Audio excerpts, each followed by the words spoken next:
اعوذ باللہ من الشیطان الرجیم بسم اللہ الرحمن الرحیم هو سماکم المسلمین. یہ 70واں پارہ سورہ حج کی آخری آیت جو بھی میں نے نماز میں پڑھی اس کا چھوٹا سا حصہ ہے، 2 جملے ہیں کہ اللہ پاک نے ہمارا نام رکھا مسلمان، ہمارا دین ہے اسلام الحمدللہ، اور ہمارا نام ہے مسلمان. اسلام اور مسلمان کیا معنی؟ مسلمان تابع داری کرنے والا، گردن جھکا دینے والا، بات کو ماننے والا، تسلیم کرنے والا، کہاں ماننے والا، فرما بردار، اس کا معنی ہے مسلمان کا. ہم جو مسلمان اللہ پاک نے نام رکھا ہے اور ہم کو جو دین دیا ہے وہ اسلام ہے.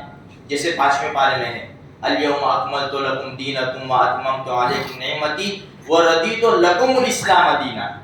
کہ اللہ تمہارے لیے اسلام سے راضی ہو گیا.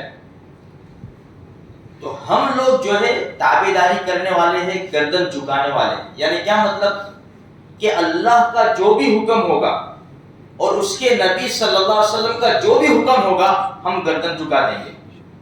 یعنی اس کام کو ہم فوراً کریں گے، کیونکہ اللہ کے حکم کے آگے ساری چیزیں ہیچ ہے، کچھ بھی حیثیت نہیں رکھتی اللہ کے حکم کے آگے.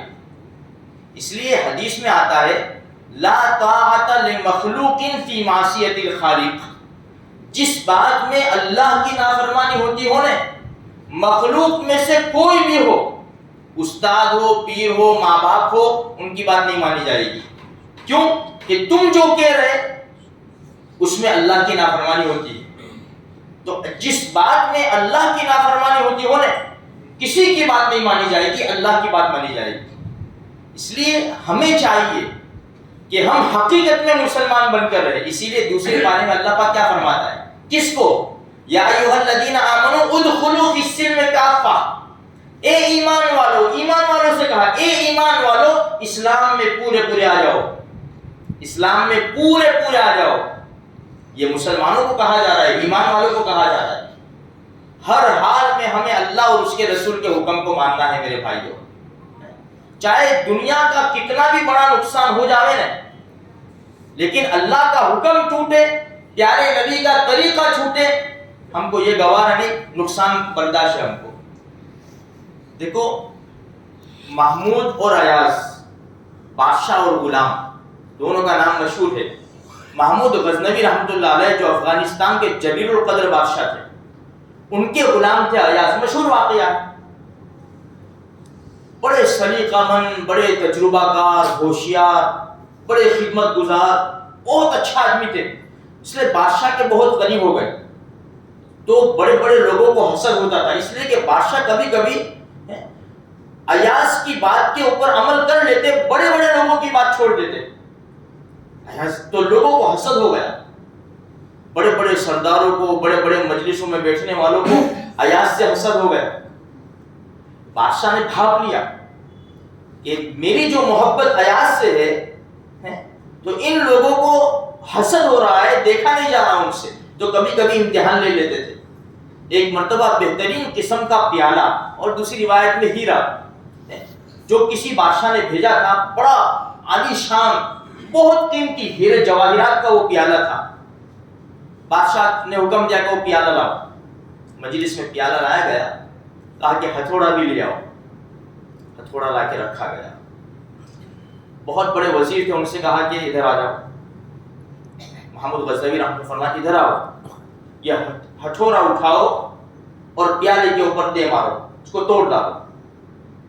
آ تو گئے وہ، لیکن یہ حکم سنتے ہی ہاتھ تھرتھرانے لگے، کانپنے لگے کہ حضور میں معافی چاہتا ہوں، اتنا قیمتی پیالہ ہے، اس کو میں ہتھوڑا مار دوں گا، اس کے ٹکڑے ہو جائیں گے، بیکار ہو جائے گا، بے قیمت ہو جائے گا، اس لیے میں معافی چاہتا ہوں، اپنی جگہ پر چلے جاؤ.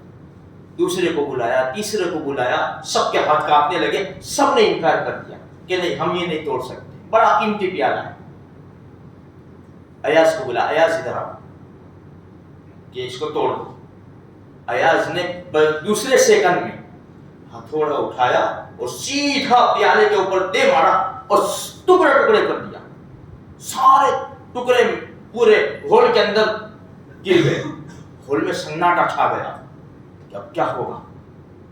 ایاز نے تو یہ توڑ دیا. اب بادشاہ بڑے غصے ہوں گے, یہ ہوگا وہ ہوگا, سوچ رہے تھے لوگ. بادشاہ نے آواز بدلی, ایاز یہ کیا کیا تم نے, یہ کیا کیا؟ اتنے بڑے بڑے لوگ تھے, انہوں نے یہ کام نہیں کیا, اتنی قیمتی چیز نہیں توڑی, تو نے توڑ دیا. ایاز کا انداز دیکھو, ایسا نہیں کیا تم نے تو کہا تھا, ایسا نہیں کیا اولاد کہہ رہی ہے نا باپ کو, تم نے تو کہا تھا. نہیں, ایاز کا انداز دیکھو. ایاز نے فرمایا بادشاہ سلامت, اگر میں نے بھول کی ہے تو پہلے تو میں معافی مانگتا ہوں, معافی مانگتا ہوں. اگر میں نے بھول نہیں کی ہے, میں نے توڑ دیا, تو ایسا ایک پیالہ نہیں 1000 پیالے توڑ دوں گا, لیکن بادشاہ کا حکم نہیں توڑ سکتا میں. جب بادشاہ نے حکم دے دیا کہ یہ پیالہ توڑ دو, پھر مجھے نہیں دیکھنا کہ ہیرے جواہرات کا ہے کہ پتھر کا ہے, مجھے ہر حال میں وہ کام کرنا ہے. اگر نہیں کرتا تو بادشاہ کا حکم ٹوٹ جاتا ہے, اور میں بادشاہ کا حکم نہیں توڑ سکتا, ہر چیز کو توڑ سکتا ہوں. میرے بھائیو, آج یہ نیت کر لو, شہنشاہ ارحم الراحمین جو بادشاہوں کا بادشاہ ہے, ہم اس کا حکم نہیں توڑیں گے. باقی ساری چیزیں ٹوٹ سکتی ہے, ساری چیزیں. ہماری دکانیں تھوڑی دیر کے لیے بند ہو سکتی ہے, ہمارے دوست تھوڑی دیر کے لیے چھوٹ سکتے ہیں, ہمارا کاروبار بند ہو سکتا ہے, ہم راستے میں جا رہے, اذان ہو رہی, مسجد نظر آ گئی, گاڑی پارک کر دو, کام بعد میں ہوگا, بعد میں کام ہوگا, پہلے اللہ نے بلایا ہے, شہنشاہ نے بلایا ہے. اب میری ہمت نہیں ہے کہ گاڑی آگے چلاؤں میں, اب قدم آگے بڑھاؤں, اب میری ہمت نہیں ہے. آج مسلمان ہم لوگ میرے بھائی, اللہ بلا رہا ہے, کتنی مسجدوں سے آواز, مسجدوں کے پاس سے گزرتے, مسجد کے پاس سے, مسجد کا دروازہ 2 قدم چلے آتے تو مسجد میں آ جاتے, اللہ کے دربار میں آ جاتے. لیکن مسجد کے پاس سے ہزاروں نہیں, لاکھوں انسان مسجدوں کے پاس سے گزرتے, مسجدوں کے پاس بیٹھتے, ان کے مکان مسجدوں سے لگے ہوئے, ان کی دکانیں مسجدوں سے لگی ہوئی, مسجد کی دکان استعمال کرتے ہیں, کرایہ بھی دیتے ہیں, لیکن مسجد کی دکان استعمال کرتے ہوئے, اس سے فائدہ اٹھاتے ہوئے مسجد میں نہیں آتے. یہ حالات ہمارے ہیں میرے بھائی.